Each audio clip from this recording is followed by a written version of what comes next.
Remember Grand Theft Auto, back when it really kicked ass? Some of you may not remember GTA in its earliest days, but I felt it was reaching a pinnacle. When GTA 2 came out and I was able to play it on the Sega Dreamcast, it blew my fucking mind. It was amazing. It was fun. It was unapologetic. It was wild. It was crazy. Vice City.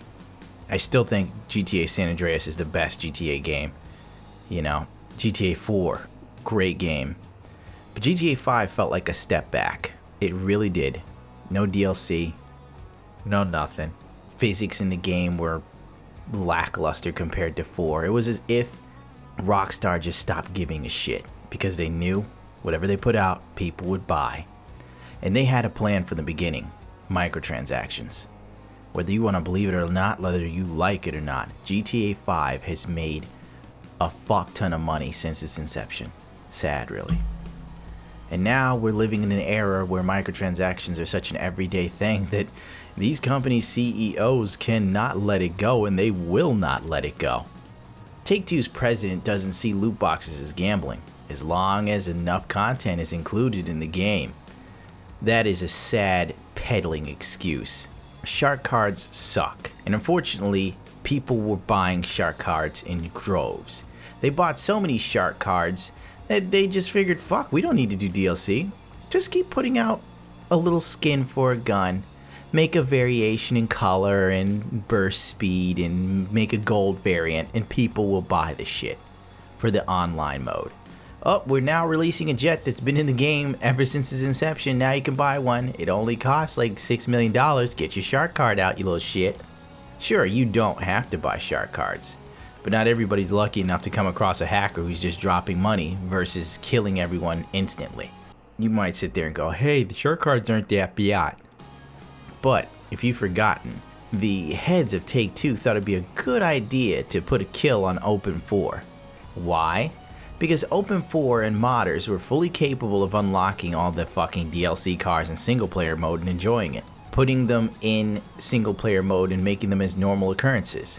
Some of the best mods incorporated the DLC cars and weapons that NPCs just drove around or used. Take-Two had to put a kill on that. On top of that, versus online, the mods are far superior. I mean, the level of detail you could put into Grand Theft Auto 5. Real world cars could be in the game. Real world billboards, street, pavement, etc. Better guns, better sound effects, everything. And it was all free. And I'm sure Take-Two noticed that there was a steep decline in the buying of sharp cards. Instead of them just sitting there and going, well, I guess the gravy train we've been riding since 2013 is dying because there's so many other great games to play, they figured it was those fucking modders. They're behind this. So they decided they put an end to it. Now, the funny thing is, I don't think they ever thought that the community would backlash as it did. And there's no denying that GTA 5 has sold very well on PC. And there's no denying that PC is a viable market for gaming. Whether console gamer fanboys want to believe it or not, Tomb Raider sold more copies on PC than it has on any other fucking platform. And everybody says we're just thieves and cheaters. Shit, I guess we forgot to steal the game, huh?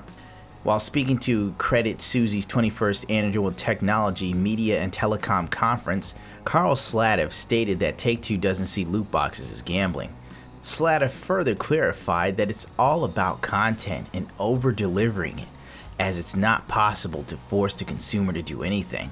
Yeah, over-delivering a whole bunch of fucking online modes nobody wants. And it fucking sucks when you mod GTA 5 and they fucking put out an update. Fuck! Despite the controversy becoming more and more clear how publishers are not going to abandon microtransactions and other monetization schemes anytime soon, just yesterday EA's Blake Jurgensen confirmed that the publisher will not change its strategy anytime soon. I'll get into that on another video. We're not giving up on the notion of MTX. We're learning and listening to the community. In terms of how best to roll that out, in the future, there are more to come as we learn, and there's more to come as we learn more. But I would say we're certainly not changing our strategy. Of course not, you greedy fuck pig. You never will.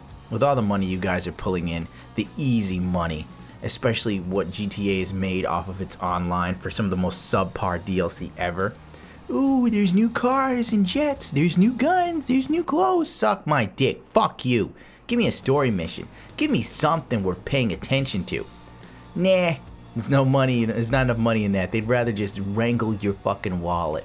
Because enough people are just such sheeple that they support this. And there's no reason for them to stop. And they won't until the market collapses.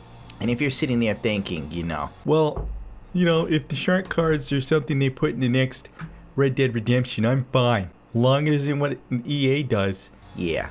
You see, the reason why the reason why EA did what it did is because you people allow shit like the shark cards to go. It's just like, yeah, why not? Whatever, no big deal. When we give them an itch, they take every fucking thing, as Jim Sterling says. That's how it rolls. You give them one piece, they take everything. It's like the US government. You give up one of your freedoms, they take 3 or 4 more behind your fucking back. And believe me, this is going to be in Red Dead Redemption. This will be in GTA 6. This will be in every other Take-Two game. Borderlands, I won't be surprised, will have microtransactions. Obviously Grand Theft Auto, obviously Red Dead Redemption, obviously NBA 2K. What else could I possibly fucking be missing? Get used to the fucking phrase recurrent consumer spending, because it's the way of the future, according to Take-Two's CEO, Strauss Zelnick. He brought this up before investors in a roundabout way of saying microtransactions and Take-Two, the parent company of Take-Two Games, Take-Two Sports, Rockstar Games, is prioritizing development that integrates them into overall games. We said that we aim to have recurrent consumer spending opportunities for every title. Yeah, because NBA 2K18, that went really well for you fucking assholes. It didn't go well for them. People were pissed off. It was disgusting. You had to pay for a fucking haircut, man. It may not always be an online model. It probably won't always be a virtual currency model. But there will be some ability to engage in an ongoing basis with our titles after release across the board. All that rigmarole basically means we're going to find a way to just keep charging the consumer because we know that most of them will pay. And the ones that complain are just the vocal minority. Don't worry about them, shareholders. And the shareholders are sitting there going, oh, fantastic. I can't wait to get my extra bit of money. Then I'll invest in some more Bitcoin. One of the things we've learned is if we create a robust opportunity and a robust world in which players can play delightfully in a bigger and bigger way, that they will keep coming back. Zelnick told investors they will engage, and there's an opportunity to monetize that engagement. That basically means Grand Theft Auto has given them the biggest Woody in all of fucking history, and they're going to continue to follow that sort of GTA Online idealism. It's probably going to be a Red Dead Redemption, and if you don't think it is, I have nothing for you here. Please leave. It worked beautifully in GTA Online. They tried to really wrangle people in NBA 2K18. It didn't go well, but the backlash didn't seem as big as everything else. So who knows if they'll scale it back for NBA 2K19, but then again, NBA 2K, don't even get me started. Fuck those NBA games, they're shit. They're as shit as FIFA. You know what, I had enough of this. Just looking at this has upset me deeply. In all honesty, the only weapon that we have at our disposal as consumers is to vote with our wallets. If Red Dead Redemption comes out and it reeks of microtransactions, maybe we should try not to buy it. I know that'll be hard to do because the last Red Dead Redemption was amazing. But remember, that was years ago. The last Red Dead Redemption was amazing.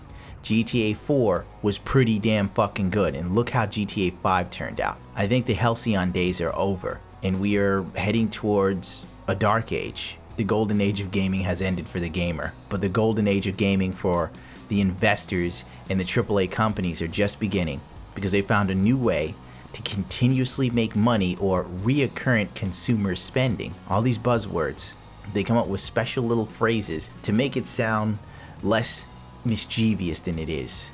I don't know what to tell you. I wish you luck out there, because gaming is only going to get worse from here until something strikes back and destroys everything and we reset to zero, which we probably won't, because that's modern capitalism. And on that note, I should get the hell out of here. Rate, comment, subscribe if you so choose to. If not, then the hell with it, as I can't ask of you to do any more than I can care to do in this age of apathy. But if you do decide to follow me, just know that each of you that stands behind me makes my voice louder in a world and an industry full of corporate shills and apologists. People whose only concern is their bottom line.